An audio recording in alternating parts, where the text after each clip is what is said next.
அன்பான விருச்சக ராசி நேயர்களே, உங்களுடைய ராசி அதிபதி செவ்வாயா இருக்கிறதால வீரம், தைரியம், துணிச்சல் எல்லாம் அதிகமாக இருக்கும். உங்களுடைய பேச்சாற்றல் மூலமாக எப்பேற்பட்ட காரியங்களையும் சாதிச்சிருவீங்க. உணர்ச்சி பூர்வமா நடந்துப்பீங்க. செவ்வாயின் ஆதிக்கத்தின் காரணமா உங்களுடைய உடல் நலன் மேல அதிகமான அக்கறை கொண்டவங்களா இருப்பீங்க. ரொம்பவே ஒழுக்கமானவங்களா இருப்பீங்க. யாரு நல்லவங்க யாரு கெட்டவங்க அப்படின்னு பிரிச்சு பார்க்க தெரியல அப்படின்னாலும் எப்பவுமே நல்ல விஷயங்களை மட்டும்தான் செய்யணும் அப்படிங்கிறதுல உறுதியா இருப்பீங்க. தன்னுடைய வாழ்க்கையில மிகப்பெரிய லட்சியத்தை கொண்டவங்களா இருப்பீங்க. சவால்களை விரும்பக்கூடியவங்களா இருப்பீங்க. நேர்மையா நடப்பீங்க. கடின உழைப்பு, மன உறுதியோட உயர்ந்த நிலையை அடைய போராடுவீங்க. மனதளவுல ரொம்பவே வலிமையானவங்களா இருப்பீங்க. எந்த ஒரு சூழ்நிலையா இருந்தாலும் அதையெல்லாம் தனக்கு தகுந்த மாதிரி மாற்றிக்கொள்ளக்கூடிய திறன் உங்ககிட்ட இயல்பாவே இருக்கும். ஒரு இடத்துல தப்பு நடக்குதுன்னா, அநீதி நடக்குதுன்னா இவங்களுக்கு மூக்குக்கு மேல கோபம் வரும். தவற தட்டி கேட்பாங்க. சத்தியத்துக்கு மட்டுமே கட்டுப்பட்டு நடப்பாங்க. தர்மத்துக்கு தலை வணங்குவாங்க. தனக்கு பிடிச்சவங்களுக்காக எந்த ஒரு விஷயத்தையும் செய்வதற்கு தயங்க மாட்டாங்க.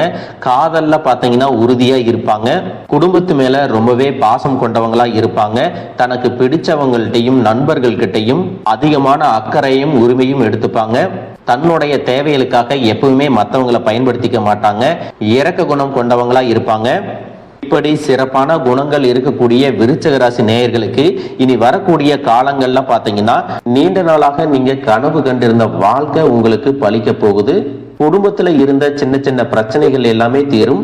மற்றவர்கள் மனதுல என்ன இருக்குது அப்படின்னு ஈஸியா தெரிஞ்சுக்கிட்டு அதுக்கு தகுந்தபடி நீங்க செயல்படுவீங்க. இதுவரைக்கும் நிறைய கடன்ல தவிச்சிட்டு இருந்திருப்பீங்க. ஒரு கடனுக்கு வட்டி கட்ட இன்னொரு கடனை வாங்கி இருப்பீங்க. உங்ககிட்ட இருக்கக்கூடிய கடன்களை எல்லாம் அடைக்கக்கூடிய யோகம் இனி வரக்கூடிய காலங்கள்ல வரப்போகுது. பிரிந்த காதலர்கள் எல்லாமே மீண்டும் சேருவாங்க. மனசுக்கு பிடிச்ச மாதிரி வேலைகள் கிடைக்கும். வீட்டுக்கு தேவையான பொருட்களை எல்லாமே வாங்குவீங்க. எதிர்பாராத அதிர்ஷ்டம் உங்களுக்கு கிடைக்கும். திடீர் திருமணம், எதிர்பாராத குழந்தை பாக்கியம் எல்லாமே ஏற்படும். எந்த ஒரு விஷயத்தை செய்யும் பொழுதும் குலதெய்வத்தை வழிபாடு செஞ்சுட்டு குடும்பம் மற்றும் பெரியவர்களிடத்துல ஆலோசனை கேட்டுட்டு ஆரம்பிச்சீங்கன்னா அது உங்களுக்கு சிறப்பான பலன்களை கொடுக்கும். நீங்களாகவே தனிச்சு எந்த ஒரு முடிவை எடுத்தாலும் அது உங்களுக்கு சின்ன சின்ன பிரச்சனைகளை கொண்டு வரும். அப்படிங்கிறதுனால கலந்து ஆலோசிக்கிறது நல்லது. இன்னும் சிலருக்கு பார்த்தீங்கன்னா, குடும்பத்துல தன்னுடைய வாழ்க்கை துணை முழுசா புரிஞ்சுக்காம உடல் அளவிலையும் மனதளவிலையும் ரொம்பவே கஷ்டத்தை கொடுத்து நிம்மதி இல்லாம ஒரு வாழ்க்கையை ஏனோ தானோ அப்படின்னு வாழ்ந்துட்டு வர மாதிரி இருந்திருக்கும். இந்த 2026ஆம் ஆண்டு நிச்சயமா நம்ம ஒரு நல்ல நிலைமைக்கு வந்துருவோம் அப்படிங்கிற மன உறுதியோட தான் ஒவ்வொரு நாளையும் நீங்க எதிர்கொண்டுட்டு வரீங்க. ஆனாலும் இந்த 3 மாதங்களா பார்த்தீங்கன்னா உங்களுக்கு பெருசா எதுவும் நடக்கல. இருந்தாலும் இனி வரக்கூடிய நாட்கள்ல நிச்சயமா நம்ம ஜெயிப்போம் அப்படிங்கிற நம்பிக்கையும் மன உறுதியும் உங்ககிட்ட அதிகமாகவே இருக்கு. இது நாள் வரைக்கும் உங்க வாழ்க்கையில நடந்த சில சம்பவங்களும் துரோகங்களும் உங்களுக்கு மிகப்பெரிய அனுபவத்தை கொடுத்திருந்தாலும் சில விஷயங்களை எல்லாம் இன்னை வரைக்கும் உங்களால ஜீரணிக்க முடியல. அதனாலேயே நிறைய நேரங்கள்ல உங்களுடைய மனசு வெறுத்து போய் இந்த வாழ்க்கையில இதுக்கு மேல நான் என்ன கஷ்டப்பட வேண்டியிருக்கு, எனக்கு இந்த வாழ்க்கையை வாழவே பிடிக்கல அப்படின்னு நெகட்டிவான எண்ணங்கள் கூட சில நேரங்கள் வரும். இதுக்கெல்லாம் என்ன காரணமா இருக்கு அப்படின்னு பார்த்தீங்கன்னா, நீங்க ஒரு லட்சியத்தோடு செய்யக்கூடிய ஒவ்வொரு நல்ல விஷயத்தை கெடுக்கிறதுக்கும் உங்க முன்னேற்றத்தை தடுக்கிறதுக்கும் உங்களை அவமானப்படுத்துறதுக்கும் இங்கே நிறைய நபர்கள் எல்லாம் முயற்சி பண்ணிட்டு தான் இருக்காங்க.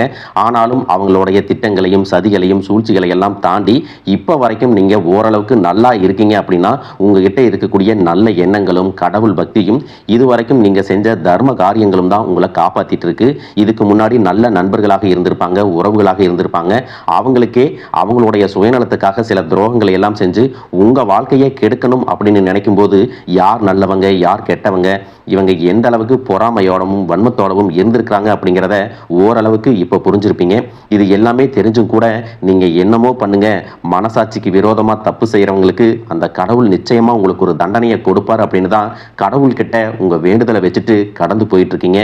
இப்படி இருக்கக்கூடிய சூழ்நிலையில தான் தான் உண்டு தான் வேலை உண்டு அப்படின்னு இருக்கிறீங்க. உங்க மனசுக்குள்ள 1000 கஷ்டம் இருந்தாலும் அதையெல்லாம் வெளியே சொல்லாம போலியா சிரிச்சு சந்தோஷமா இருக்கிற மாதிரி நடிச்சிட்டு இருக்கிறீங்க. இந்த வாழ்க்கை உங்களை எப்படி புரட்டி போட்டாலும் முடக்கி வச்சாலும் நீங்க எப்பவும் போல சாதாரணமா இருக்கிறதுனால உங்களை சுத்தி இருக்கிறவங்க எல்லாருமே இவங்களுக்கு என்னப்பா ஓஹோன்னு ஜாலியான வாழ்க்கை வாழ்றாங்க அப்படின்னு சொல்லுவாங்க. ஆனா மனசுல நிம்மதி இல்லாம நிம்மதியா தூங்க முடியாம நீங்க எவ்வளவு கஷ்டப்படுறீங்க அப்படிங்கிறது உங்களுக்கும் அந்த கடவுளுக்கும் மட்டும்தான் தெரியும். இந்த மாதிரி உங்க வாழ்க்கையில திடீர்னு ஒரு பிரச்சனை வரும். உடம்பு சரியில்லை, ஹாஸ்பிட்டல்ல பெருசா செலவு வந்துருச்சு, பிசினஸ் எல்லாம் லாஸ் ஆயிருச்சு, திடீர்னு பண பிரச்சனை அப்படின்னு நீங்க முடங்கி போயிட்டா கூட உங்களுக்கு உண்மையாக கூடவே நின்று உதவி செய்யறதுக்கோ ஆறுதலா 4 வார்த்தை பேசுறதுக்கோ அவ்வளவு ஏங்க திரும்பி பார்க்க கூட ஆள் கிடையாது. ஏதோ தட்டு தடுமாறி நீங்களாவே எந்திரிச்சு நிக்கிறப்போ உங்களை குறை சொல்றதுக்குன்னே நிறைய பேர் தேடி வருவாங்க. உங்க சொந்தக்காரங்க, உங்க நண்பர்கள் ஒரு தேவை இருக்குதுன்னா மட்டும்தான் உங்ககிட்ட வருவாங்க. அந்த தேவை முடிஞ்சதுக்கு அப்புறம் உங்களை தூக்கி போட்டு போயிடுவாங்க. மறுபடியும் அவங்க வந்து உங்ககிட்ட உதவின்னு கேட்டா அவங்க முன்னாடி செஞ்ச துரோகத்தை எல்லாம் மறந்துட்டு மறுபடியும் அவங்களுக்கு உதவி செஞ்சு ஏமாறக்கூடிய ஏமாளிகளாகவும் நீங்க இருப்பீங்க. இந்த வாழ்க்கையில எப்படியாவது முன்னேறணும் அப்படிங்கிறதுக்காக தினம் தினம் கஷ்டப்பட்டு உழைக்கக்கூடியவங்களா இருக்கீங்க. என்னுடைய வாழ்க்கையில என் மனசாட்சிக்கு தெரிஞ்சு நான் யாருக்குமே கெடுதலையோ கஷ்டத்தையோ துன்பத்தையோ கொடுத்ததில்ல, எனக்கு மட்டும் ஏன் இந்த மாதிரி எல்லாம் நடக்குது அப்படின்னு பெரும்பாலான நபர்கள் நிறைய நேரத்தில் சொல்லிட்டு தான் இருக்கீங்க.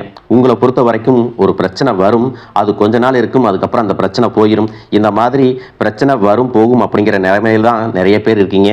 நீங்க என்னதான் அந்த பிரச்சனையை தவிர்க்கணும் அப்படின்னு நீங்களா ஒதுங்கி போனாலும் உங்களை சுத்தி இருக்கிறவங்க உங்களை சும்மா விடுறதில்ல. கூடவே இருக்கக்கூடிய சில குடும்ப உறவுகளும் எதையாவது ஒரு காரணத்தை சொல்லி குடும்பத்துக்குள்ளேயும் வெளியேயும் ஏதாவது ஒரு பிரச்சனைகளை கொண்டு வந்துட்டு தான் இருக்காங்க. இது வரைக்கும் உங்க வாழ்க்கையில நடந்ததையெல்லாம் விட்டுருங்க. இதுக்கப்புறமா உங்க வாழ்க்கையில சின்ன சின்ன விஷயங்களை மாத்திக்கிறது மூலமாகவும் கடந்து போறதன் மூலமாகவும் உங்களுக்கு என்னென்ன நன்மைகள் கிடைக்க போகுது அப்படிங்கிறத பத்தி தான் இந்த வீடியோ பதிவில் முழுசா பார்க்க போறோம். முதலாவதா பார்த்தீங்கன்னா மேசராசியில் இருக்கக்கூடிய சூரியனும் சுக்கிரனும் சுக்கிர ஆதித்ய யோகத்தை கொடுக்க போறாங்க. சூரியனும் சுக்கிரனும் இணையக்கூடிய இந்த சுக்கிர ஆதித்ய யோகம் பார்த்தீங்கன்னா ஜோதிடத்தில் அதீத செல்வ செழிப்பு, ஆடம்பர வாழ்க்கை மற்றும் ராஜயோக பலன்களை கொடுக்கும் அப்படின்னு சொல்லியிருக்காங்க.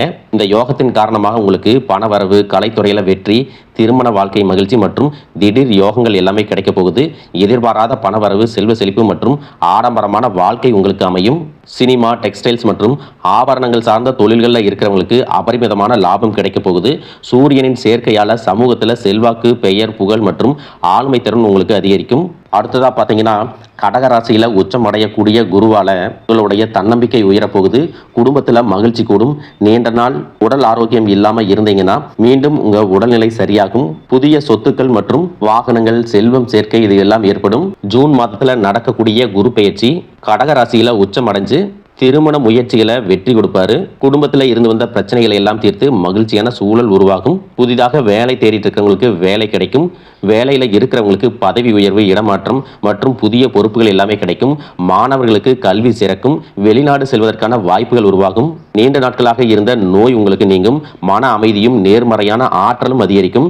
பேச்சுவார்த்தையில் உங்களுக்கு எப்பவுமே நிதானம் இருக்கும். இதே நேரத்தில் கஜ கேசரி யோகத்தின் மூலமாக சமூகத்தில் உங்களுடைய கௌரவம், அந்தஸ்து எல்லாமே உயரப்போகுது. அடுத்ததா 2026 டிசம்பர் 5 நடக்கக்கூடிய ராகு கேது பெயர்ச்சியின் மூலமாக ராகு மகர ராசிக்கும் கேது கடக ராசிக்கும் பெயர்ச்சி ஆகிறாங்க. இந்த பெயர்ச்சிகள் காரணமா கும்பத்தில் இருக்கக்கூடிய ராகு தொழில்நுட்பம், கண்டுபிடிப்புகள் மற்றும் சமூக மாற்றங்கள்ல முன்னேற்றத்தை கொடுப்பாரு. டிசம்பருக்கு பிறகு மகரத்திற்கு செல்லும் பொழுது கடின உழைப்பு மற்றும் தொழில் சார்ந்த பொறுப்புகள் உங்களுக்கு அதிகரிக்கும்.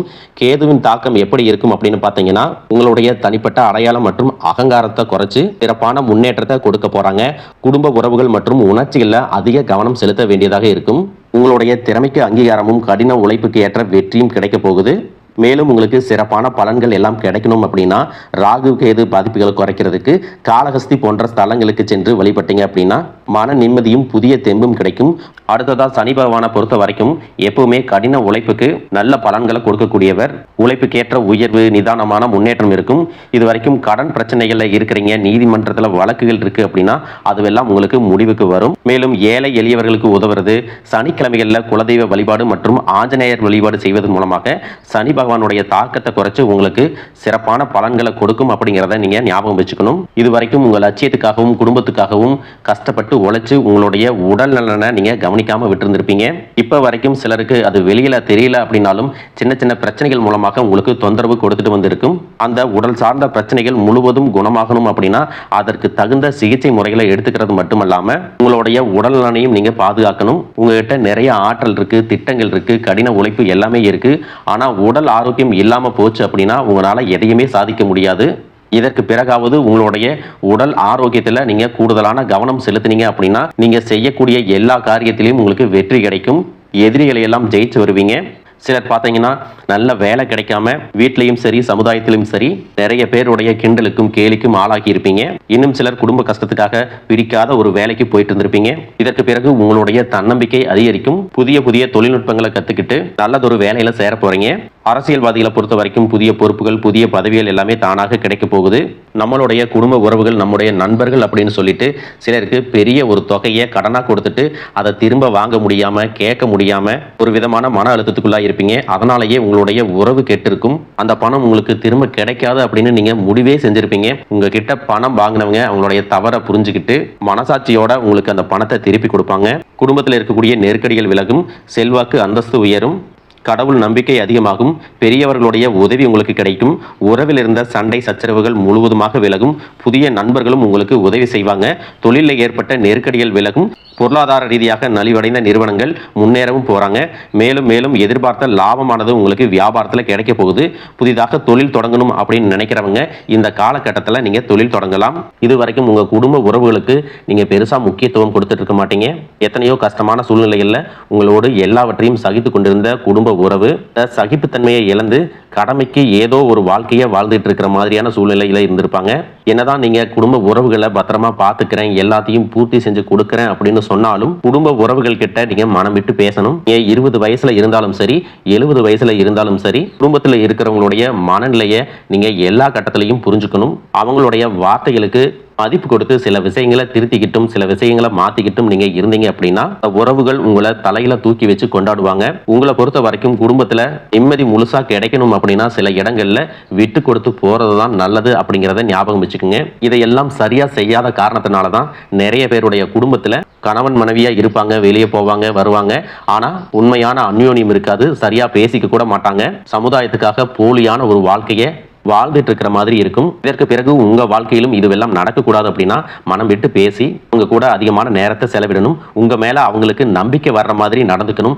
பணம், வசதி, வாய்ப்புகள் எல்லாருக்கும் தேவை அப்படின்னாலும் அதை வச்சு நிம்மதியான அழகான ஒரு வாழ்க்கையை வாழ முடியாது. கோடீஸ்வரனா இருக்கவங்க கூட கஷ்டப்படுறதையும், ஏழைகளா இருக்கிறவங்க கூட சந்தோஷமா இருக்கிறதையும் நம்மளால பார்க்க முடியுது. சின்ன சின்ன விஷயங்களை கூட சரியா பேசி முடிக்காத காரணத்தினால தான் பெரிய பெரிய பிரிதல்கள் எல்லாமே வருது. இன்னும் சிலருக்கு பார்த்தீங்கன்னா விவாகரத்து வரைக்கும் கூட போயிடுது. இந்த மாதிரியான விஷயங்கள் எல்லாமே உங்கள் வாழ்க்கையில் நடக்கிறதுக்கு நீங்கள் மட்டுமே முழுமையான காரணம் இல்லை. உங்களை மட்டுமே குற்றம் சொல்லிட முடியாது. சில கிரகங்களுடைய பார்வை, தசாபுத்தியினோட பலன்கள் காரணமாகவும் இதுவெல்லாம் நடக்கும். சில ஜோதிட சூட்சமங்களை எல்லாம் நீங்கள் புரிஞ்சுக்கிட்டு சரியான விஷயங்களை மட்டும் செஞ்சீங்க அப்படின்னா உங்களுடைய வாழ்க்கையிலும் நல்லது நடக்கும். நீங்கள் விவாகரத்தை வாங்கியிருந்தா கூட 2 பேருடைய உள்ளத்திலும் தூய்மையான புரிதல் வர்ற வரைக்கும் உண்மையாக நடந்துக்குங்க. உங்கள் வாழ்க்கையில் நடந்த சம்பவங்கள் எந்த மாதிரி சுச்சுவேஷனில் நடந்துச்சு அப்படின்னு மற்றவங்க சூழ்நிலையில் இருந்து உணர்வு பூர்வமாக நினைச்சு பாருங்க. நிச்சயமா உங்க மனசுக்குள்ள மிகப்பெரிய மாற்றம் வரும். இந்த மாற்றத்தின் காரணமாக குடும்ப உறவுகள் மீண்டும் சேர்வாங்க. இதுவெல்லாம் உடனே நடக்கல அப்படின்னாலும் சில மாதங்கள்ல ஒன்றாக சேர்வதற்கான வாய்ப்புகள் இருக்கு. இந்த வாய்ப்புகள் சரியாக அமையும் போது நீங்க அதை பயன்படுத்திக்கிட்டீங்கன்னா உங்களுடைய வாழ்க்கை உங்களுக்கு பிடிச்ச மாதிரியே மாறும். உங்ககிட்ட இருந்து வெளிப்படக்கூடிய தனி மனித ஒழுக்கம் மற்றும் மது மற்றும் போதை பழக்கங்கள் இருந்து விலகி இருக்கிறது.